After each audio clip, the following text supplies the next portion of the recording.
সুপ্রিয় শিক্ষার্থী বন্ধুরা, তোমাদের জন্য আজকে আমি কেভি স্যার উপস্থিত হয়েছি ভারতীয় গল্প পোর্টরাজ নিয়ে। পোর্টরাজ গল্পটি থেকে আমি একদম টেক্সট খুঁটিয়ে একদম পুঙ্খানুপুঙ্খভাবে এমনভাবে প্রশ্ন উত্তর তৈরি করেছি যেটা তোমাদের থার্ড সেমিস্টার অর্থাৎ দ্বাদশ শ্রেণীর থার্ড সেমিস্টারে অত্যন্ত গুরুত্বপূর্ণভাবে 100% সহায়তা করবে। চলো তাহলে আজকে ভারতীয় গল্প পোর্টরাজ শঙ্কর রাও খারাটের লেখা 130টি এমসিকিউ প্রশ্ন উত্তর দেখে নিই, যেটা তোমাদের জন্য ভেরি ভেরি ইম্পর্ট্যান্ট। প্রথম প্রশ্ন, ভিডিওটি একটু বড় হবে তাই অবশ্যই প্রথম থেকে শেষ পর্যন্ত দেখতে থাকো।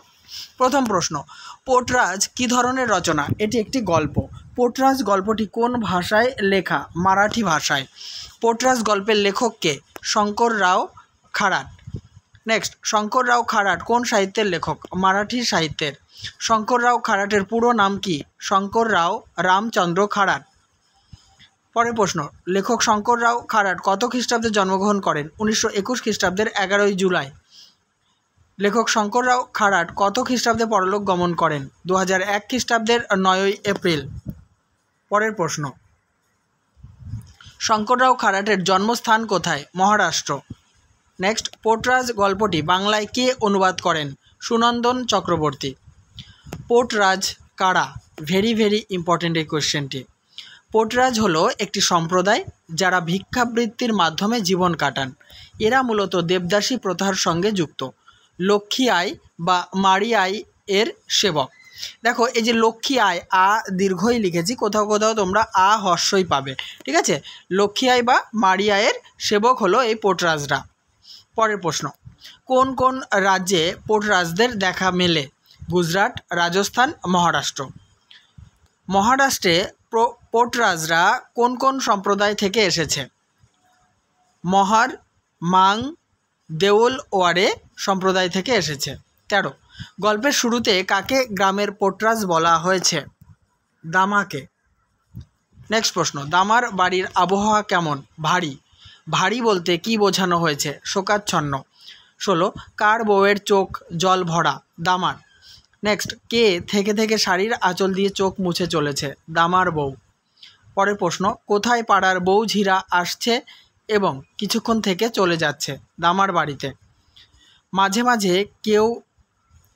মাঝে এই কেউ না কেউ এসে কোথায় দাঁড়াচ্ছে? দামার বাড়ির দোরে, অর্থাৎ দামার বাড়ির দরজায় এসে দাঁড়াচ্ছে। নেক্সট প্রশ্ন, লোকে এসে শুধোচ্ছে।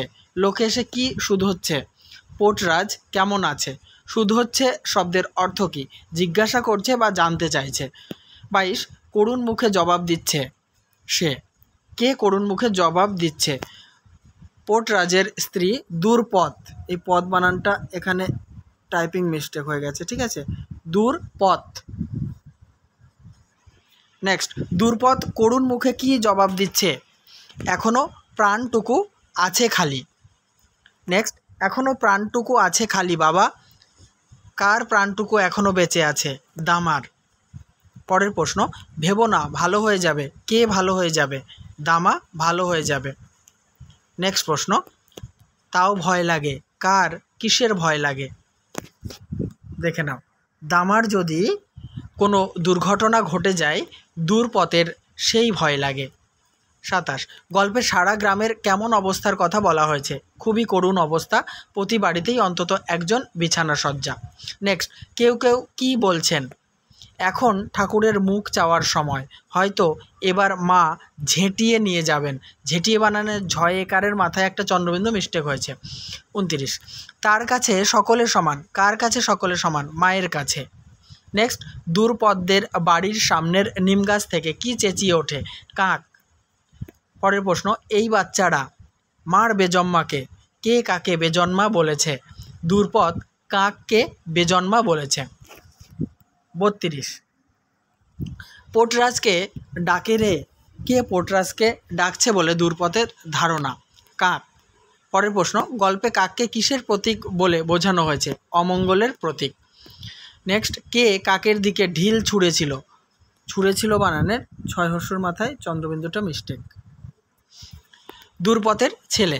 পরের প্রশ্ন, ডাকতে ডাকতে কি উড়ে পালায়? কাক। সব সময় বেজন্মাটা আমাদের সাপ মধ্যে করছে, বক্তাকে দুর্পদ। নেক্সট, দুর্পদ গজগজ করে আপন মনে। দুর্পদ গজগজ করে আপন মনে। দুর্পদ গজগজ করে কাকের সম্পর্কে কি বলে? সব সময় বেজন্মাটা আমাদের সাপ মধ্যেই করছে। 38 নম্বর প্রশ্নোত্তর। গল্পে কোন মাসের কথা বলা হয়েছে? আষাঢ় মাসের কথা। আষাঢ় মাসে আকাশের অবস্থা কেমন? সারা আকাশ মেঘে ঢাকা। সমানে কি পড়ে চলেছে? ঝিরঝিরিয়ে বৃষ্টি পড়ে চলেছে। মাটি কাদায় আঠালো হয়ে এলো কেন? আষাঢ় মাসের ঝিরিঝিরি বৃষ্টিতে। নেক্সট, গল্পে কেমন আবহাওয়ার কথা বলা হয়েছে? আকাশ মেঘে ঢাকা, ঝিরিঝিরি বৃষ্টি পড়ছে এবং গুমোট গরম, গাছের পাতাও নড়ছে না। পরের প্রশ্ন, কোথায় একটা কুকুর টানা চিৎকার জুড়ে দিয়েছিল? দামার বাড়ির দরজায়। নেক্সট, শুনে দুর্পথের প্রাণ শুকোয়। কি শুনে দুর্পথের প্রাণ শুকিয়ে যায়? কুকুরের চিৎকার শুনে দুর্পথের প্রাণ শুকিয়ে যায়। নেক্সট, সেই আওয়াজের উপর দিয়ে সে চেঁচায়। কে চেঁচায়? দুর্পথ। সেই আওয়াজের উপর দিয়ে সে চেঁচায়। কিসের আওয়াজের উপর দিয়ে দুর্পথ চেঁচায়? কুকুরের আওয়াজের উপর দিয়ে। নেক্সট, হে ভগবান, গোড় দেয় না কেন কেউ কুত্তাটাকে? বক্তাকে দুর্পথ। হে ভগবান, গোড় দেয় না কেন কেউ কুত্তাটাকে? গোড় দেওয়া বলতে কি বোঝায়? সমাধিস্থ করাকে বোঝায় বা মাটিতে পুঁতে ফেলাকে বোঝায়। নেক্সট, ছেড়ে দাও, ভবিষ্যতের কথা বলছে গো। উক্তিটি কে করেছেন? দুর্পথের পাশে বসা বউটি। দুর্পথের হবে, হ্যাঁ, এখানে আকারটা এক্সট্রা চলে এসছে। জেনে নেব নেক্সট প্রশ্ন উত্তর। 50 নম্বর। ঘরপা মারিয়ায়ের যাত্রায় গিয়েছিলি তো? বক্তাকে বঞ্চলা। নেক্সট, যেতে ভুলি কি করে? কে কি ভোলেনি? দুর্পথ মারিয়ায়ের যাত্রায় যেতে ভোলেনি। নেক্সট, তা বলিনি, ভাবলাম এই বিপদের সময় যদি ভুলে গিয়ে থাকিস। কে কাকে কথাটি বলেছেন? বঞ্চলা দুর্পথকে বলেছেন। নেক্সট প্রশ্ন, না মেয়ে মা যদি নিদয়াও হন তাকে তো কিছু দিতেই হবে। বক্তাকে দুর্পথ। 54, ছাড় তো, হঠাৎ কথাটা মাথায় এলো বলে বললাম। কে কোন কথা বলেছে? মারিয়াই এর যাত্রায় দুর্পথ গিয়েছিল কি না সেটাই বঞ্চলা বলেছে। জেনে নেব 55 নম্বর প্রশ্নোত্তর। সব দেবতার মধ্যে ওরে তুচ্ছি করি সাধ্য কি? এই যে তুচ্ছি করি, রয় হস্যি হবে, করি সাধ্য কি? ওর বলতে কোন দেবতাকে বোঝানো হয়েছে? মারিয়াইকে বোঝানো হয়েছে। মনে রাখবে, এই উক্তিটির মধ্যে দিয়ে কিন্তু দেবী মারিয়াইয়ের ক্রোধের কথাও বোঝানো হয়েছে। ঠিক আছে, মারিয়াই যে অত্যন্ত রাগী দেবী, মানে রাগের দেবী, এটাও বোঝানো হয়েছে। পরের প্রশ্ন, ওরে কেউ হেলা করেছে কি টেরটি পেয়েছে? কাকে অবহেলা করলে বিপদ হবেই? মারিয়াইকে। নেক্সট, মারিয়াইয়ের ক্রোধ কেমন? বর্ণনার বাইরে। 58, ওরে তুষ্ট রেখে ভালো করেছিস, এবার সে ভালো হয়ে যাবে। উক্তিটির বক্তাকে বঞ্চলা। নেক্সট, এবার সে ভালো হয়ে যাবে। কে ভালো হয়ে যাবে? দামা। বঞ্চলার মতে কাঁদলে কি হয়? অমঙ্গল হয়। 61, দুর্পথ তোর স্বামীর কিছু হবে না রে, মা ওকে দেখবেন।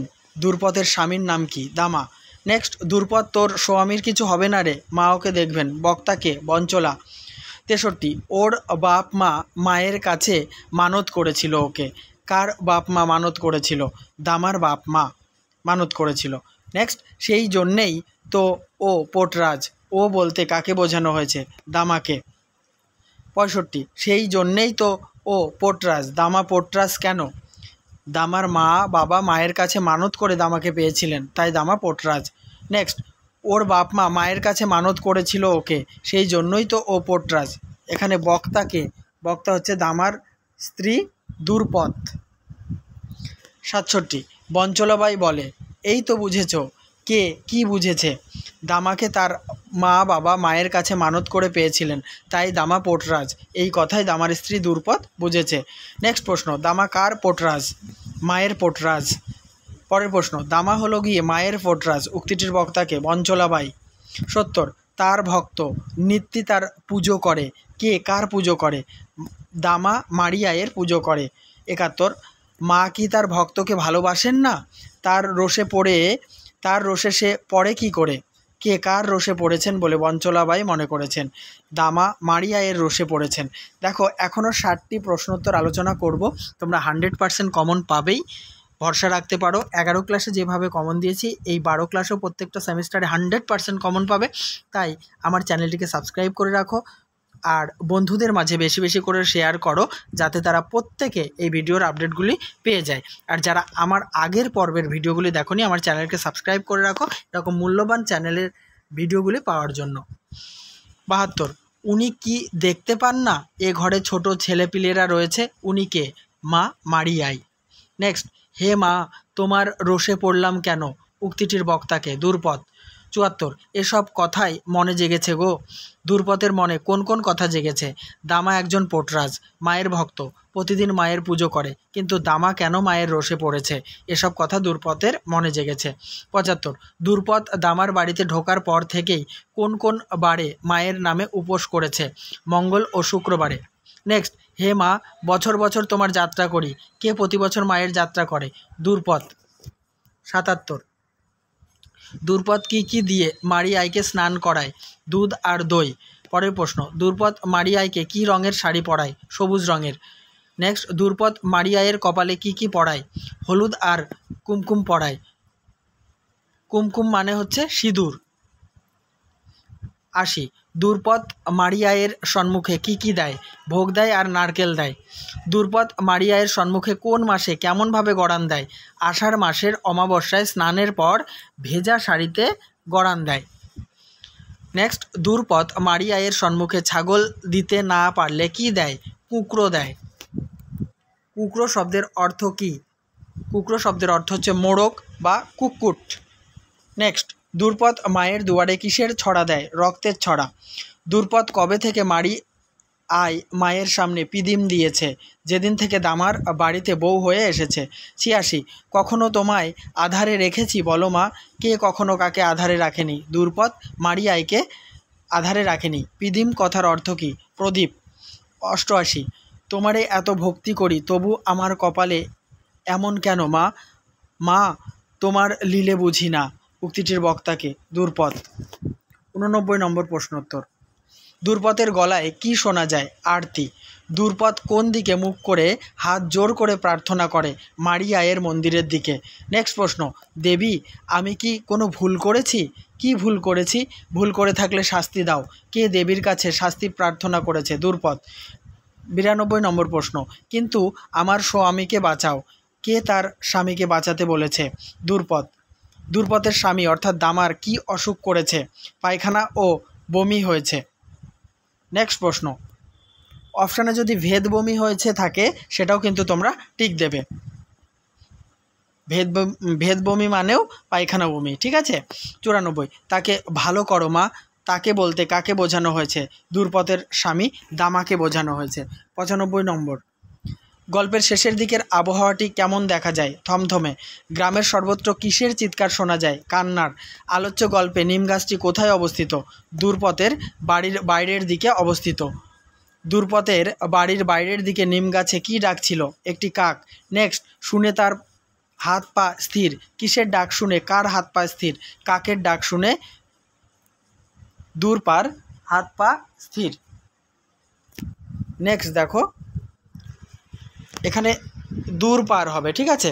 কাকের ডাক শুনে দুর্পদের হাত পা স্থির। 99 নম্বর প্রশ্নের উত্তর আবার বলছি, কাকের ডাক শুনে দুর্পদের হাত পা স্থির। 100 নম্বর, রাতে দুর্পদের বাড়ির চারিদিকে কি তীক্ষ্ণ চিৎকার করে অন্ধকারকে চিরে দিচ্ছিল? একটি ফেউ। ফেউ কি? ফেউ হচ্ছে শিয়াল বা খ্যাকশিয়াল। নেক্সট প্রশ্ন, কোন আওয়াজে দুর্পদের বুকের ধুকধুকি পলকের জন্য থেমে যায়? ফেউয়ের ডাক শুনে। নেক্সট প্রশ্ন, গল্পের শেষে আকাশে কেমন মেঘ দেখা যায়? ঘন মেঘ দেখা যায়। 104, গল্পের শেষে চারিদিকে কেমন পরিবেশ দেখা যায়? আকাশে ঘন মেঘ, চারিদিক অন্ধকার এবং সমানে বৃষ্টি পড়ছিল। 105, সূর্য উঁচু হয়ে গেলেও কেন চোখে পড়ে না? মেঘের জন্য। নেক্সট প্রশ্ন, গায়ের মোড়ল কাকে সঙ্গে করে নিয়ে দামার বাড়িতে আসেন? চেলাকে সঙ্গে করে নিয়ে দামার বাড়িতে আসেন। 107 নম্বর প্রশ্ন, দামা বাড়ি আছো নাকি দামা, কে চেঁচিয়ে এই উক্তিটি করেছেন? গ্রামের মোড়ল এবং তার চেলা। নেক্সট প্রশ্ন, গল্পে কোন ঋতুর কথা বলা হয়েছে বা উল্লেখ আছে? বর্ষা ঋতুর কথা। 109, দূরপথের মতে দামার অসুস্থতার মূল কারণ কি? মারিয়ায়ের রোষ। পরের প্রশ্ন, পোর্টরাজ গল্পের ভাষা কেমন? আঞ্চলিক ও সাধারণ মানুষের মুখের ভাষা। পোর্টরাজ গল্পের মূল উপজীব্য বিষয় কি? ধর্মীয় অন্ধবিশ্বাস ও কুসংস্কার। 112, ফেউয়ের তীক্ষ্ণ চিৎকার দূরপথের মনের কি অবস্থা সৃষ্টি করেছিল? আরও বেশি ভয়ের সঞ্চার করেছিল। জেনে নেব 113 নম্বর প্রশ্নোত্তর। ফেউ কি করছিল? দূরপথের বাড়ির চারিদিকে চক্কর দিচ্ছিল। নেক্সট, গল্পের শেষে দূরপথের মানসিক অবস্থা কেমন হয়েছিল? আতঙ্কগ্রস্ত হয়ে পড়েছিল। 115, গল্পে গ্রামের মানুষ দামাকে কেমন চোখে দেখত বলে মনে হয়? অবজ্ঞার চোখে। পরের প্রশ্ন, গল্পে দূরপথের চরিত্রের কোন দিকগুলি ধরা পড়েছে? ধর্মীয় বিশ্বাস এবং অসহায়তার দিকগুলি ধরা পড়েছে। 117, দূরপথ মারিয়ায়ের কাছে প্রার্থনা করে কি চেয়েছিল? দামার আরোগ্য চেয়েছিল বা সুস্থতা চেয়েছিল। 118, প্রবল বৃষ্টিপাত ও মেঘলা আকাশের পরে কি শুরু হয়েছিল? নতুন দিন শুরু হয়েছিল। 119 নম্বর প্রশ্ন, পোর্টরাজকে গ্রামের লোকেরা কেন ব্যবহার করত? নিজেদের স্বার্থ সিদ্ধির জন্য ব্যবহার করত। 120, গ্রামের মোড়ল এবং তার চেলা দামার বাড়িতে এসেছিল কেন? দামার খোঁজ নিতে। নেক্সট, গল্পে গ্রামবাসী চিন্তিত হয়ে পড়েছিল কেন? রোগ এবং মহামারীর আতঙ্কে। 122, পোর্টরাজের অসুস্থতা মূলত কিসের প্রতীক? সামাজিক অবিচারের প্রতীক। দামার পেশা কি? দামাকে গল্পে পোর্টরাজ হিসাবে চিহ্নিত করা হয়েছে, তাই তার পেশা হলো দেবতার নামে বিভিন্ন জায়গায় ঘুরে ঘুরে আশীর্বাদ দেওয়া। 124, পোর্টরাজ গল্পের মূল বার্তা কি? নিম্নস্তরের মানুষের দুর্দশা এবং শোষণ বা প্রান্তিক মানুষের দুর্দশা এবং শোষণ। 125 নম্বর প্রশ্ন, গল্পটি পড়ে আমরা গ্রামটি সম্পর্কে কি ধারণা লাভ করতে পারি? গ্রামটি কুসংস্কারে আবৃত বা কুসংস্কারে ঢাকা। 126, গ্রামের লোকেরা দলে দলে দামার বাড়িতে আসছিল কেন? অসুস্থ দামার খোঁজ নিতে। নেক্সট, পোর্টরাজ গল্পের প্রধান সামাজিক সমস্যাটি কি? ধর্মীয় গোঁড়ামি এবং কুসংস্কার। 128, পোর্টরাজ গল্পের অনুবাদক সুনন্দন চক্রবর্তী কত খ্রিস্টাব্দে জন্মগ্রহণ করেন? 1957 খ্রিস্টাব্দে। 129, সুনন্দন চক্রবর্তী কোন বিশ্ববিদ্যালয় থেকে ইংরাজি সাহিত্য নিয়ে লেখাপড়া করেন? যাদবপুর বিশ্ববিদ্যালয় থেকে। সুনন্দন চক্রবর্তী কোন কলেজে অধ্যাপনা করতেন? আচার্য গিরিশচন্দ্র বসু কলেজে। বর্তমানে তিনি রিটায়ার্ড করেছেন। তাহলে টেক্সট খুঁটিয়ে আমি পোর্টরাজ গল্পটি থেকে এমসিকিউ টাইপ প্রশ্নোত্তর আলোচনা করলাম। 100% কমন পাবে। আমার চ্যানেলটিকে ফলো করতে থাকো আর আমার সবসময় চ্যানেলের প্লেলিস্ট ফলো করো।